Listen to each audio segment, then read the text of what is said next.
नमस्कार दोस्तों।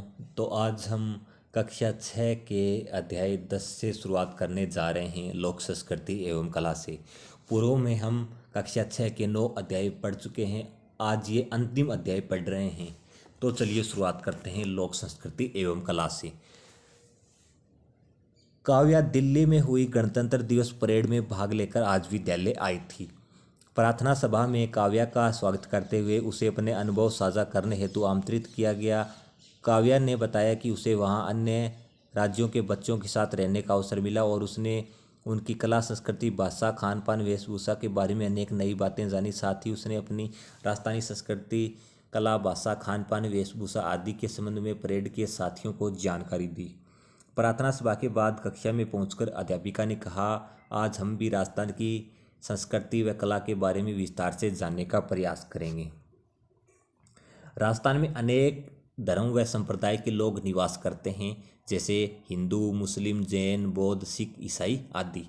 दक्षिण राजस्थान में एक बड़ी संख्या आदिवासियों की है, जिनमें भील, मीणा, सहरिया, गरासिया, डामोर आदि प्रमुख हैं।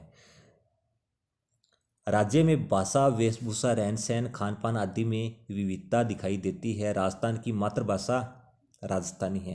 राजस्थान की मातृभाषा कौन सी है? राजस्थानी। राजस्थान के विभिन्न अंचलों में अनेक प्रकार की भाषाएं बोली जाती हैं, परंतु मुख्य रूप से राजस्थानी भाषा को दो रूपों में जाना जाता है। कौन कौन सी है? राजस्थानी भाषा को दो भाषा के रूप में जाना जाता है। तो कौन कौन सी राजस्थान की दो मुख्य भाषाएं हैं? पूर्वी राजस्थानी भाषा और पश्चिमी राजस्थानी भाषा। तो पूर्वी राजस्थानी भाषा की प्रतिनिधि चार बोलियां हैं: ढूंढाड़ी अर्थात जयपुरी, हाड़ौती, मेवाती और अहिरवाटी। ये पूर्वी राजस्थान की चार बोलियां हैं। फिर पश्चिमी राजस्थान की प्रतिनिधि चार बोलियां: मारवाड़ी, मेवाड़ी, वागड़ी और शेखावाटी। इनको याद रखना आप। अब ऐसे पूछ लेता है कि मेवाड़ी और वागड़ी कौन से क्षेत्र में बोली जाती है? ठीक है, तो ऐसे क्वेश्चन पूछे गए हैं और वर्तमान में भी पूछे जा रहे हैं और आगे भी पूछे जाएंगे। इन क्वेश्चनों के बारे में आप थोड़ा ध्यान रखना। हमारा राजस्थान सांस्कृतिक दृष्टि से विविधतापूर्ण है। यहाँ भाषा, वेशभूषा, खान पान, रीति रिवाज आदि में भी अंतर देखने को मिलता है। इसलिए कहीं दाल ढोकला खाते हैं तो कहीं दाल बाटी, कहीं बाजरे का खींच, कहीं मक्का की रोटी, तो कहीं केर सांगरी। ये देखो, इसने चित्र के माध्यम से दर्शाया है दाल बाटी के रूप में दर्शाया है। फिर आ गया घेवर, फिर है चूरमा के माध्यम से इसने दर्शाया भी है। फिर आ गया बाजरे का खींचड़ा। सामान्य भाषा में क्या कहते हैं? खींचड़ी या खींचड़ा। ये बाजरे का खींच है। फिर केर सांगरी, फिर मक्की की रोटी। वेशभूषा, राजस्थानी वेशभूषा अपने चटक रंगों के लिए जानी जाती है। पारंपरिक राजस्थानी परिधान काफ़ी सुंदर और आरामदायक होते हैं। महिलाएं घाघरा, चोली और रंग बिरंगी गोटा लगी ओढ़नी पहनती है। पुरुषों का पारंपरिक परिधान धोती कुर्ता और कुर्ता पायजामा है। स्वाभिमान व सम्मान का प्रतीक माने जाने वाली राजस्थानी पगड़ी बहुत आकर्षक होती है। वर्तमान में पश्चिमी वेशभूषा का प्रभाव बढ़ता जा रहा है, फिर भी राजस्थान की बहुरंगी वेशभूषा प्रभावित करती है। तो वेशभूषा के बारे में हमें मुख्य क्या ध्यान रखना है? पुरुषों का पारंपरिक परिधान क्या है? धोती कुर्ता और कुर्ता पायजामा है। ठीक है, इस चीज़ को ध्यान रखना। मनोरंजन के पारंपरिक साधन, यानी मनोरंजन के पारंपरिक साधन कौन कौन से हैं? मनोरंजन जीवन का अनिवार्य अंग है। राजस्थान के विभिन्न अंचलों में स्थानीय एवं सहजता से उपलब्ध पारंपरिक साधनों द्वारा मनोरंजन किया जाता है। राजस्थान के ग्रामीण निवासी स्थानीय एवं सहजता से उपलब्ध साधनों द्वारा मनोरंजन करते हैं। अब ग्रामीण क्षेत्रों में बच्चे गिल्ली डंडा, सितोलिया, लुका छिपी यानी आंख मिचौनी, घोड़ा दड़ी, मार दड़ी, लड्डू चक्कर, कंचे का खेल। कंचे का खेल आपको पता है क्या होता है? किस किस को पता है कंचे का खेल?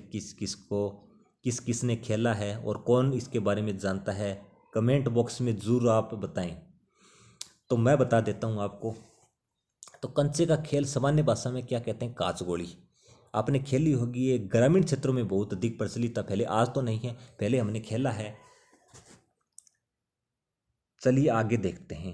चौपड़ चौसर कपड़े पर बनी बिसात पर खेले जाते हैं। चर भर, नर छारी आदि जमीन पर बनाकर खेलते हैं। अन्य जन समुदाय के मनोरंजन के लिए सपेरे, कालबेलिए, मदारी, जादूगर, पतंगबाजी और कठपुतली आदि के खेल थे। लोक नाटक शैली में ख्याल, हेला, गौरी, तमाशा, तुर्रा कलंगी, रासधारी, रामलीला, दंगल, सवांग, नौटंकी, बवाई आदि हैं। इन पारंपरिक खेलों के साथ साथ आधुनिक खेल एवं मनोरंजन के साधन भी यहाँ की जीवन शैली में देखने को मिलते हैं। तो आपको क्या ध्यान रखना है, ग्रामीण क्षेत्रों के जो खेल हैं, तो पहला है गिल्ली डंडा। गिल्ली डंडा किस किसने खेला है। फिर सितोलिया, लुका छिपी यानी आंख मिचौनी पहले खेलते थे, अब ये कोई नहीं खेलता। अब ये कोई नहीं खेलता, यानी जो आजकल के बच्चे हैं उनको इन खेलों के बारे में पता ही नहीं है। ये आज से कम 7 या 8 साल पहले प्रचलित थे, खेला भी करते थे, लेकिन वर्तमान आधुनिक युग आ चुका है, तो किसी को पता नहीं है कि ये कौन से गेम होते हैं, कैसे खेले जाते हैं। लेकिन हमने बचपन में ज़रूर खेला है। किस किस ने बचपन में खेला है ज़रूर बताएं। सांस्कृतिक विविधता।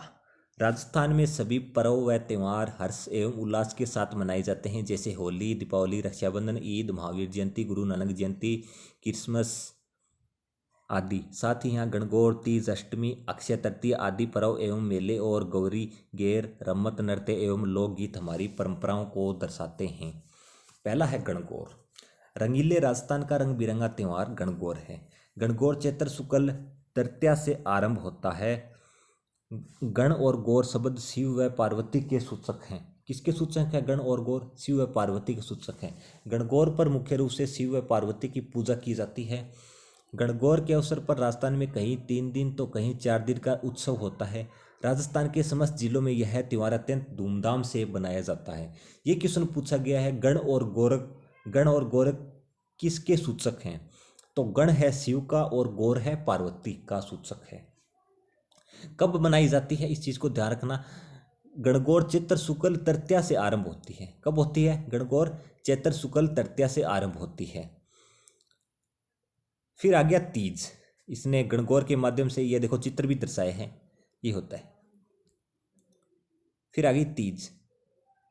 श्रावण के महीने में मनाए जाने वाला तीज का त्यौहार राजस्थान में एक अलग ही महत्व रखता है। शुष्क राजस्थान में जब काली घटाएं छा जाती है तो यह किसी उत्सव से कम नहीं होता है। श्रावण के महीने में शुक्ल पक्ष की तृतीया को नव विवाहिताएं पेड़ों पर झूले डालकर झूलती हैं। भादों की कृष्ण पक्ष की तीज को कजली तीज और सातुड़ी तीज के नाम से मनाया जाता है। इस अवसर पर महिलाओं द्वारा मेहंदी लगाई जाती है, पार्वती की पूजा की जाती है और उनसे महिलाएं अपने सुहाग के दीर्घायु होने की यानी लंबी उम्र की कामना करती हैं। दीर्घायु क्या होती है? लंबी उम्र की कामना। यह त्यौहार प्रकृति और मनुष्य की निकटता का अनुपम उदाहरण है। फिर आ गया शीतलाष्टमी। होली के 8वें दिन चैत्र कृष्ण पक्ष की अष्टमी को शीतला देवी के पूजन के लिए शीतलाष्टमी का त्यौहार मनाया जाता है। इस दिन बासोड़ा भोजन, एक दिन पहले बनाया गया भोजन किया जाता है। जयपुर के पास चाकसू की सील की डूंगरी और उदयपुर के वल्लभनगर कस्बे में स्थित शीतला माता के मंदिर में मेले आयोजित होते हैं। लगभग हर शहर, गांव, कस्बे में शीतला माता की पूजा की जाती है। तो ये शीतलाष्टमी है। फिर आ गया अक्षय तृतीया। इस दिन को आकातीज भी कहा जाता है। इस दिन बिना मुहूर्त निकलवाए सभी मांगलिक कार्य किए जाते हैं। इस दिन गेहूं, बाजरा, तिल जो आदि की पूजा की जाती है। इस दिन गेहूं व बाजरे का खींच बनाया जाता है। गतिविधि। इन स्थानीय त्योहारों में आपके यहाँ कौन सा त्यौहार मनाया जाता है उसका वर्णन कक्षा में सुनाएं। तो ये अभ्यास क्वेश्चन है। राजस्थान के प्रमुख मेले, अब आ जाते हैं मेलों पर। पहला है पुष्कर मेला। अजमेर जिले के पुष्कर में कार्तिक पूर्णिमा पर भव्य मेला आयोजित होता है। इस अवसर पर विशाल बाजार लगता है और देश विदेश से पर्यटक आते हैं। यहाँ अनेक प्रतियोगिताओं का आयोजन होता है जिसमें मेलार्थी उत्साह से भाग लेते हैं। पुष्कर में सुप्रसिद्ध वर्मा जी का मंदिर और झील आकर्षण का प्रमुख केंद्र है। सायंकाल यहाँ दीपदान होता है। कब होता है? कार्तिक पूर्णिमा के अवसर पर। फिर है केला देवी का मेला। सवाई माधोपुर में केला माता के मंदिर में चैत्र शुक्ला अष्टमी को विशाल मेला बढ़ता है जिसे लक्खी मेला भी कहते हैं। चैत्र कृष्ण द्वादशी से चैत्र शुक्ल द्वादशी तक चलने वाले इस मेले में दूर दूर से भक्त आते हैं। इसमें केला देवी मेला, इसमें ऑप्शन करौली भी आता है। अगर करौली ऑप्शन में आए तो करौली सही करना है। यानी बहुत बार ये क्वेश्चन पूछा गया है केला देवी का मेला कहाँ लगता है, तो केला देवी का मेला करौली में लगता है। ठीक है, इस चीज़ को ध्यान रखना। फिर है महावीर जी का मेला। सवाई माधोपुर जिले में श्री महावीर जी का मंदिर स्थित है। कहाँ स्थित है? सवाई माधोपुर जिले में स्थित है, जहाँ चैत्र शुक्ला एकादशी से वैशाख कृष्ण द्वितीया तक मेला लगता है। यहाँ 24वें जैन तीर्थकर महावीर स्वामी की लाल रंग की भव्य प्रतिमा है। फिर आ गया कोटा दशहरा मेला।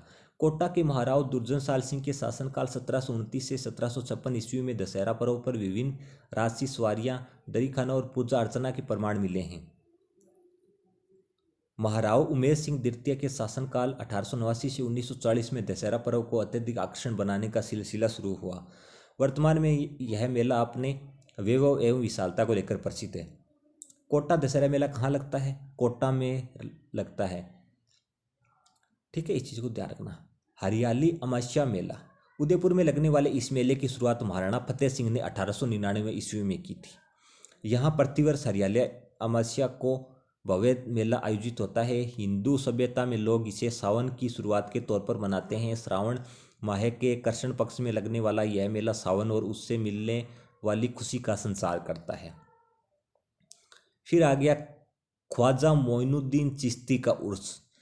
ख्वाजा मोइनुद्दीन चिश्ती ईरान से भारत आए। इनको गरीब नवाज के नाम से भी जाना जाता है। अजमेर में उनकी दरगाह पूरे देश के लोगों की आस्था का केंद्र है। इस्लामिक कैलेंडर के रजब माह की 1 से 6 तारीख तक अजमेर में ख्वाजा साहब का उर्स मनाया जाता है।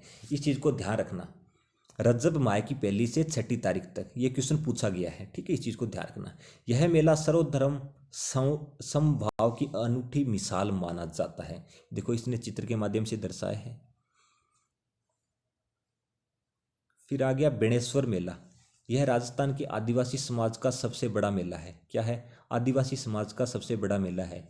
माघ पूर्णिमा के अवसर पर डूंगरपुर जिले में माही, जखम और सोम नदियों के संगम पर यह मेला लगता है। कहाँ पर लगता है? माही, जखम और सोम नदियों के संगम पर लगता है। इसमें लोग अपने दिवंगतों की अस्थियां भी प्रवाहित करते हैं। इस चीज़ को ध्यान रखना। बेणेश्वर मेला बहुत बार पूछा गया है। ये कौन सी नदियों के संगम पर है? माही, जखम और सोम नदियों के संगम पर है। कहाँ पर लगता है? डूंगरपुर में लगता है। कब लगता है? माघ पूर्णिमा के अवसर पर लगता है। और यह है राजस्थान के आदिवासी समाज का सबसे बड़ा मेला है। फिर आ गया करणी माता का मेला। बीकानेर जिले में देशनों के करणी माता मंदिर में यह मेला आयोजित होता है। करणी माता बीकानेर शासकों की अधिष्ठात्री देवी है। इस मंदिर की विशेषता यह है कि यहाँ काले और सफ़ेद चूहे अत्यधिक मात्रा में विचरण करते हैं, यानी ज़्यादातर सफ़ेद चूहे पाए जाते हैं, जिनको क्या कहा जाता है? काबा। इस क्वेश्चन को ध्यान रखना। यानी करणी माता के मंदिर में सफ़ेद चूहों को क्या कहा जाता है? तो सफ़ेद चूहों को काबा कहा जाता है। फिर आ गया खाटू श्याम जी का मेला। सीकर जिले का खाटू श्याम जी का मंदिर एक प्रसिद्ध स्थल है। यहाँ फाल्गुन के शुक्ल पक्ष की 10वीं से द्वादशी तक मेला आयोजित होता है। फिर आ गया बाबा रामदेव का मेला। जैसलमेर जिले में पोखरण कस्बे के पास रूणीचा नामक स्थान पर भाद्रपद माह के शुक्ल पक्ष की द्वितीया से एकादशी तक यह मेला आयोजित होता है। बाबा रामदेव राजस्थान के जाने माने लोक देवता हैं, जिनमें सभी वर्गों व धर्मों के लोगों की आस्था है। फिर है गलियाकोट का उर्स। डूंगरपुर जिले के सागवाड़ा तहसील के गलियाकोट कस्बे में फकरुद्दीन मौला की मज़ार है, जिसे मज़ार फकरी के नाम से जाना जाता है। यह दाऊदी बोहरा समाज की आस्था का बहुत बड़ा केंद्र है। यहाँ के उर्स सभी वर्गों के लोग बड़ी संख्या में उत्साह से भाग लेते हैं। फिर आगे अन्य मेले। इन सभी मेलों के अतिरिक्त राजस्थान में अनेक मेले लगते हैं, जिनमें मुख्य रूप से सीकर का जीण माता मेला, सीकर में लगता है जीण माता का मेला, ठीक है। फिर अलवर का भरतहरी मेला, जयपुर का डिग्गी कल्याण जी का मेला। ये क्वेश्चन पूछा गया है, ये तीनों क्वेश्चन पूछे गए हैं, इनको थोड़ा ध्यान रखना। सीकर जिले में जीण माता का मेला है, अलवर में भरतहरी का मेला है, और जयपुर में डिग्गी कल्याण जी का मेला है, और परवतसर में तेजा जी का मेला। फिर आ गया नौहर हनुमानगढ़ में गोगा जी का मेला लगता है। इसने यहाँ पर इसमें थोड़ी मिस्टेक सी, यहाँ पर उसने गलत दे रखा था, लेकिन गोगा जी का मेला कहाँ पर लगता है? नौहर हनुमानगढ़ में लगता है, गोगामेड़ी में, ठीक है। राजस्थान में प्रत्येक नगर, कस्बे, गाँव में स्थानीय स्तर पर भी मेलों का आयोजन होता है। फिर आ गया प्रमुख लोक देवता एवं संत। समाज सुधार कार्य, मानव सेवा, वन संरक्षण, पशुधन की रक्षा, गुरु भक्ति, वचन पालन जैसे मूल्यों के लिए जीवन देने वाले अन्य महापुरुष राजस्थान में लोक देवता व संत के रूप में पूजनीय हैं। सामाजिक एवं धार्मिक कारणों से राजस्थान में लोक देवताओं को उदय हुआ। ये लोक देवता सांप्रदायिक सद्भाव के प्रणेता थे। अब मैं सीधी आपको ट्रिक बता रहा हूँ। इनमें क्वेश्चन पूछा जाता है बार बार, सत्य और असत्य के रूप में भी पूछा जाता है, और एक ऐसे पूछा जाता है कि इसमें से कौन से पंचपीर हैं, कौन से पंचपीर नहीं हैं। तो पांच पीर कौन कौन से हैं, इनकी एक आपको ट्रिक याद रखनी है। हमारा गोपा, हमारा गोपा। तो है से हो जाएगा हड़बू जी, माँ से हो जाएगा मेहा जी यानी मंगलिया मेहा जी, रा से हो जाएगा रामदेव जी, गो से हो जाएगा गोगा जी, और पा से हो जाएगा पाबू जी। तो आप इस ट्रिक को याद रखना, हमारा गोपा। आपका इस आपका आपका सारा कुछ क्लियर हो जाएगा। ठीक है, ये पांच कौन है, ये पांच पीर हैं। तो इस चीज़ को थोड़ा ध्यान रखना। फिर पहले है गोगा जी। राजस्थान के पांच पीरों में प्रमुख हैं रामदेव जी, पाबू जी, मेहा जी, हड़बू जी और गोगा जी। गोगा जी चौहान शासक और गोरखनाथ से प्रभावित थे। भाद्रपद कृष्ण नवमी को गोगा नवमी के रूप में मनाया जाता है। इस दिन गोगा जी की पूजा पूजा अर्चना की जाती है। गोगामेड़ी हनुमानगढ़ में महीने भर तक चलने वाला मेला लगता है। कहाँ पर लगता है मेला? गोगामेड़ी हनुमानगढ़ में। कहाँ पर लगता है? भाद्रपद कृष्ण अष्टमी को। फिर है तेजा जी। तेजा जी ने गोधन की रक्षा के लिए अपने प्राणों की बाजी लगा दी थी। भाद्रपद शुक्ल दशमी को पर्वतसर में तेजा जी की स्मृति में विशाल पशु मेला आयोजित होता है। तेजा जी की गाथा और गीत बहुत प्रसिद्ध हैं। कहाँ पर लगता है मेला? पर्वतसर नागौर में। फिर है पाबूजी। पाबूजी राठौड़ को ऊंटों के देवता के रूप में पूजा जाता है। पाबूमंड उनका मुख्य स्थल है। फट चित्रण में पाबूजी का जीवन चरित्र दिखाया जाता है। पाबूजी को ऊंटों के देवता के रूप में पूजा जाता है। ये क्वेश्चन तो प्रत्येक एग्जाम में पूछा जाता है, आपको पता ही होगा। ठीक है, फिर है रामदेव जी। रामदेव जी लोक देवताओं में सबसे प्रमुख एवं अवतारी पुरुष थे। वे सांप्रदायिक सौहार्द के प्रेरक थे। मुस्लिम समाज भी उनको रामसा पीर के रूप में मानते हैं। रामदेवरा में भाद्रपद माह में विशाल मेला आयोजित होता है। इन सबके अतिरिक्त मल्लीनाथ, देवनारायण, हड़बू जी आदि भी राजस्थान के प्रमुख लोक देवता माने जाते हैं। फिर आ गई मीराबाई। मीराबाई का जन्म मेड़तिया राठौड़ वंश में कुड़की गांव में हुआ था। मीराबाई का विवाह मेवाड़ के सिसोदिया वंश के महाराणा कुमार भोजराज के साथ हुआ। जन्म कहाँ हुआ था? कुड़की ग्राम मेड़ता में हुआ था, और विवाह हुआ है सिसोदिया वंश के महाराणा कुमार भोजराज के साथ। बचपन से ही कृष्ण भक्ति में मीरा का मन रम गया था। मीराबाई के विवाह के कुछ समय पश्चात उन्हें वेदव्य का दुख झेलना पड़ा। वे संसार से विरक्त हो गई और अपना पूरा ध्यान कृष्ण भक्ति पर केंद्रित कर लिया। सरल व सहज भक्ति मीरा की विशेषता रही है, जो उनके पदों में भी झलकती है। फिर है दादू दयाल। दादू दयाल के जन्म स्थान को लेकर विद्वानों में एक राय नहीं है। 1585 ईस्वी में फतेहपुर सिकरी में इन्होंने अकबर से भेंट की थी। ये क्वेश्चन पूछा गया है, थोड़ा अंडरलाइन कर लेना। यानी दादू दयाल जी ने अकबर से भेंट कहाँ पर और कब की थी? तो 1585 ईस्वी में फतेहपुर सिकरी में। और फिर राजस्थान में आकर भक्ति का प्रसार करते रहे। 1603 ईस्वी में नारायणा गांव में इन्होंने देह त्याग दी। फिर आगे जाम्बोजी। जाम्बोजी महाराज बिश्नोई संप्रदाय के प्रवर्तक थे। इनका जन्म विक्रम संवत 1508 ईस्वी की भाद्रपद कृष्णा अष्टमी को पीपासर नागौर नामक गांव में हुआ। जाम्बोजी के उपदेशों पर चलते हुए बिश्नोई समाज निरंतर पर्यावरण की रक्षा व जीव हत्या के विरोध में प्रयासरत है, जो अनुकरणीय है।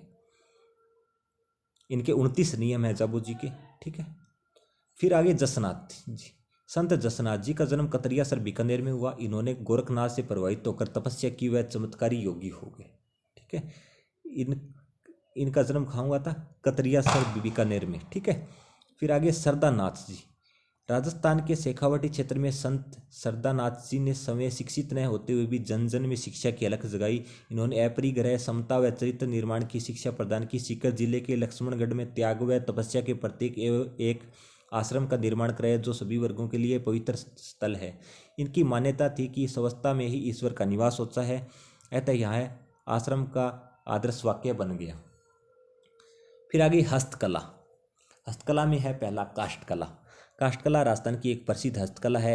इस कला में लकड़ी से विविध प्रकार की कलात्मक वस्तुएं बनाई जाती है। इस कला का प्रधान केंद्र बस्सी चित्तौड़गढ़ है। कौन सा है प्रधान केंद्र? बस्सी चित्तौड़गढ़। लकड़ी के बेवाण, कावड़ तथा रंगाई छपाई के ठप्पे यहाँ तैयार किए जाते हैं। लकड़ी से निर्मित खिलौनों एवं कठपुतली निर्माण के लिए उदयपुर प्रसिद्ध है। जेठाना डूंगरपुर लकड़ी की मूर्तियों के लिए, शेखावाटी व बीकानेर फर्नीचर के लिए जाना जाता है। मूर्तिकला। राजस्थान अपने संगमरमर के लिए प्रसिद्ध रहा है। विभिन्न स्थानों पर अलग अलग प्रकार के पत्थर पाए जाते हैं। इसी कारण यहाँ पर मूर्तियों एवं पत्थरों पर बारीक नक्काशी का काम किया जाता है। फिर आगे टेराकोटा। मिट्टी से मूर्तियां तथा विभिन्न सजावटी व उपयोगी वस्तुएं तैयार कर पकाना टेराकोटा के नाम से जाना जाता है। नाथद्वारा के समीप मोलेला रासमंद मोलेला इस काम हेतु प्रसिद्ध है। अलवर व बाड़मेर में भी टेराकोटा की वस्तुएं निर्मित की जाती हैं। फिर आगे बलू पोट्री। चीनी मिट्टी के सफेद बर्तनों पर किए गए नीले रंग के अंकन को बलू पॉटरी के नाम से जाना जाता है। इसके अतिरिक्त ब्लैक पोट्री, सुनहरी पोट्री आदि भी प्रसिद्ध है। इसके द्वारा डिजाइनर कप, प्लेट, अन्य बर्तन, खिलौनों व सजावटी सामान जैसे फूलदान आदि बनाए जाते हैं। फिर आ गया लाख का काम। लाख के काम में चपड़ी को पिघलाकर उसमें चाक, मिट्टी, बिरोजा आदि मिलाकर गूंथ लिया जाता है। उसी से विभिन्न चीजें तैयार की जाती है। सजावट के लिए कांच एवं मोती लगाए जाते हैं। जयपुर, जोधपुर इनके आभूषणों के लिए प्रसिद्ध हैं। फिर आगे आभूषण। जड़ाऊ गहनों के लिए जयपुर, जोधपुर, बीकानेर एवं उदयपुर विख्यात है। मूल्यवान पत्थरों को तराशने का काम जयपुर में होता है। कांच पर बारीक सोने की नक्काशी का काम थेवा कला कहलाता है। अब इस थेवा कला को ध्यान रखना, प्रत्येक एग्जाम में ऐसे क्वेश्चन पूछे जाते हैं। ठीक है, कांच पर बारीक सोने की नक्काशी का काम थेवा कला कहलाती है, जिसके लिए प्रतापगढ़ प्रसिद्ध है। प्रतापगढ़ की जनजातियों में पीतल और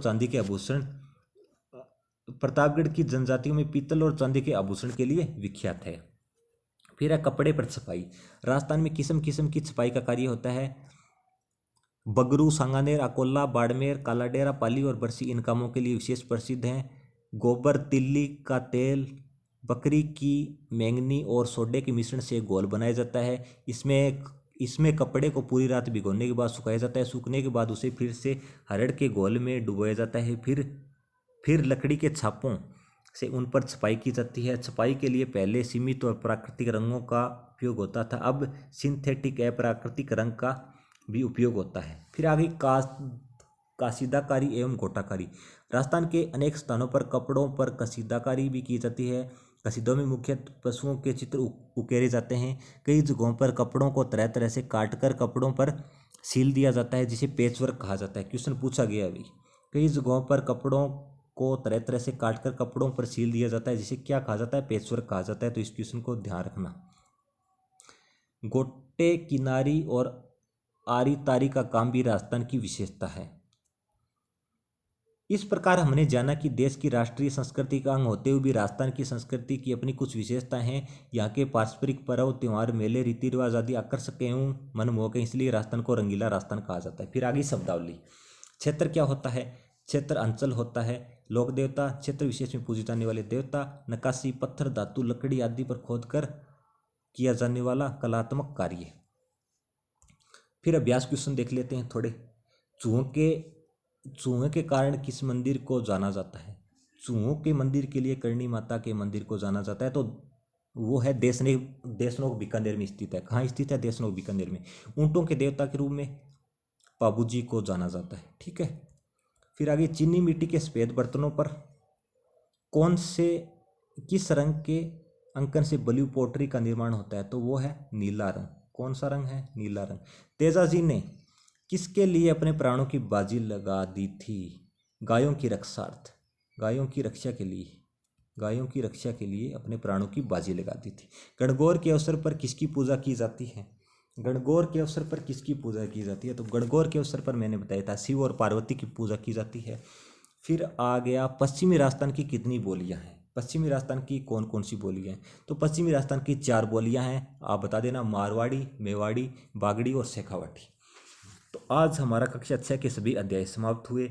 कल से हम इसके बारे में जो इम्पोर्टेंट क्वेश्चन बने हैं, इम्पोर्टेंट क्वेश्चन है जो कक्षा 6 की, वो आपके लिए लेके आ रहा हूँ। तो इसमें से सभी इम्पोर्टेंट क्वेश्चन जो आपको बार बार प्रत्येक एग्जाम में पूछे गए हैं, वो भी मैं साथ में मैं एक्स्ट्रा फैक्ट भी लेके आने वाला हूँ।